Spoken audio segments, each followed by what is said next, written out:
Thank you, John. Thank you, DG Schengen Fen, distinguished scientists, researchers here at IFPRI. I'm very delighted to be here. I mean, about 16 years ago, I was associated with IFPRI as a young research fellow coming from Germany. Those times we were looking at the impact of agricultural reforms on the access to market as well as productivity. And today I'm very happy to be part of a team that have done the work not only from the side of UNIDO, but also bringing together experts from all over the world. And when we started this work, we didn't just look within UNIDO to put into place how the agricultural systems in Africa need to move. We work with experts from the African Development Bank, the University of Zimbabwe, Warwick University in the UK, the Danish Institute for International Studies in Denmark, of course, Professor Stats here from Michigan State University. We also worked with experts from the Overseas Development Institute from the UK, the Commonwealth Secretariat from the UK, and the University of Bremen in Germany. The work itself is based on not only on the book, the contents you have in the book here, but then it's supported by solid case studies from about 7 African countries. And these are Mali, he mentioned some of his work being done there in Mali, Nigeria, Senegal, Zambia, South Africa, Ethiopia, and Cameroon. And you may want to ask why these countries? Well, we wanted to look at what happens in landlocked countries. How do we move agribusiness in countries that are not situated along the coast? Their comparative advantages are different from those located on the coastal areas. We also wanted to look at countries that have had some advances in agribusiness. For instance, Southern Africa, Zambia. And we also wanted to look at countries that are oil-rich, that have natural resources, like Nigeria, that have abundant land area. So this is how we came up with the pillars. The experts looked not just from their own work from the various institutions, but then it is based on solid case studies. And what are these pillars? Of course, enhancing agricultural productivity. You all know Africa productivity in terms of yield per hectare, in terms of liters of milk from animals is the lowest compared to other countries, other countries like in Asia. And how do we work towards enhancing the agricultural productivity in that continent? How do we increase access to fertilizer? How do we increase access to mechanization? Those are well elaborated under that chapter. But a contentious issue, which John wanted me to mention there, is, for instance, what happens if Africans want to invest in biofuels, which is a very new technology which is coming out to Africa? What happens if private investors wanted to buy large portions of land to invest in agribusiness, looking at the existing land tenure systems? So those areas are also articulated well in the book. But of course, Africa cannot just move on promoting all crops, all animals. In the world of competitiveness, you have to have choices. So they need to identify value chains that they have comparative advantage. And we have done analysis showing 10 case studies where countries have worked on specific value chains and have broken into the international market. You have the case of the cut flour in Kenya, which is well illustrated in the book. We need to exploit local, regional, and international demands. Most of the times when you talk about agriculture in Africa or agribusiness in Africa, the first thing people think about, how are we going to export our products? When they have 1 billion people in their continent or very close to 1 billion people, which provides a very ready market for them. So how to exploit the local market, focusing on specific value chains, and how to move onto the regional market. And of course, at what point do they break into the international market? The kind of institutions that they need to put in place are also well described in the book. Of course, without technology, without innovations, Africa is not going to make it, because agribusiness is knowledge intensive. So we need knowledge. We need the kind of knowledge to move agriculture from the peasant type of agriculture into modern agribusinesses. How this have to be done, both looking at the national innovation systems as well as international innovation system and access to innovation. We have also tried to elaborate that into the book.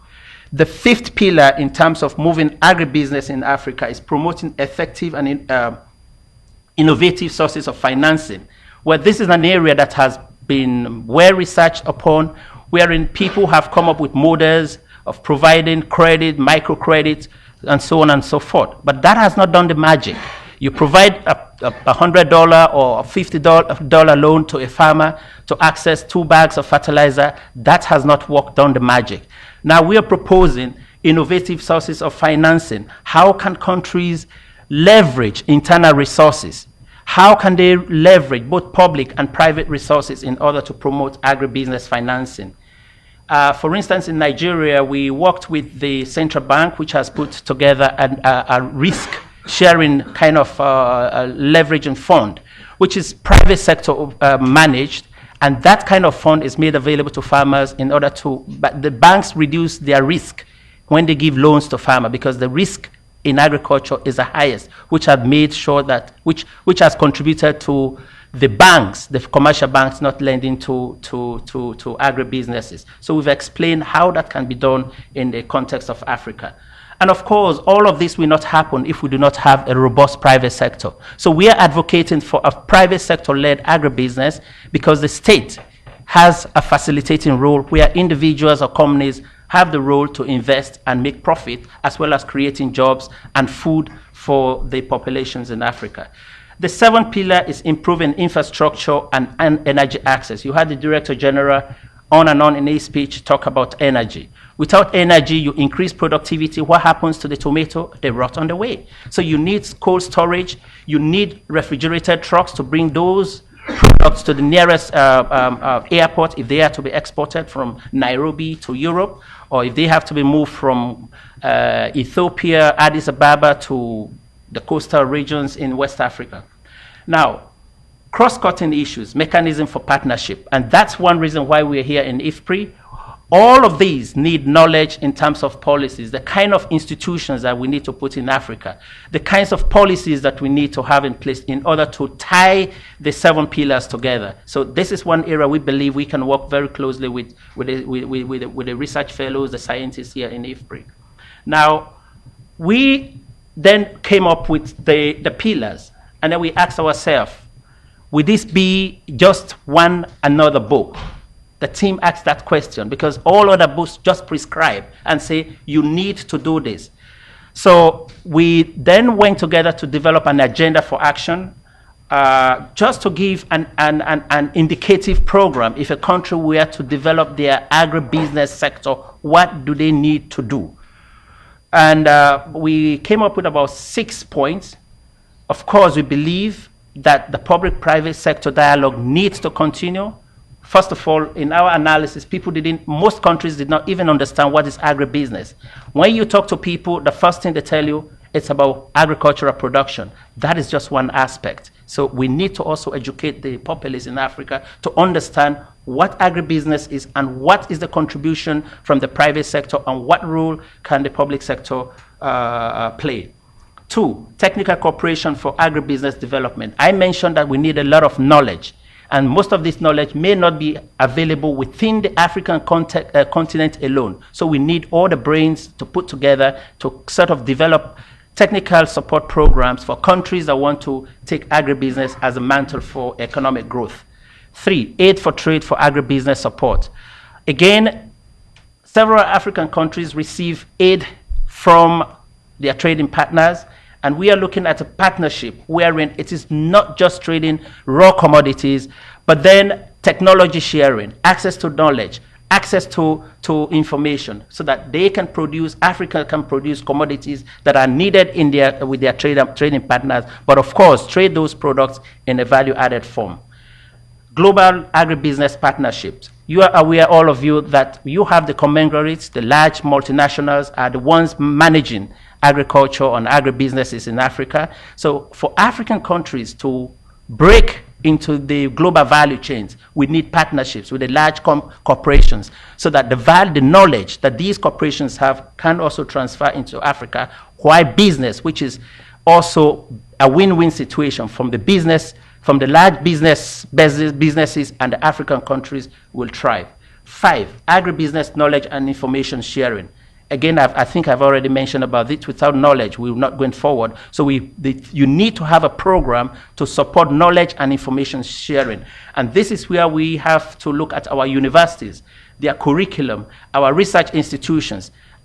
What type of curriculum do they have? Do their curriculum support what is needed in order to transform their agricultural sector from just production-oriented into business-oriented kind of businesses?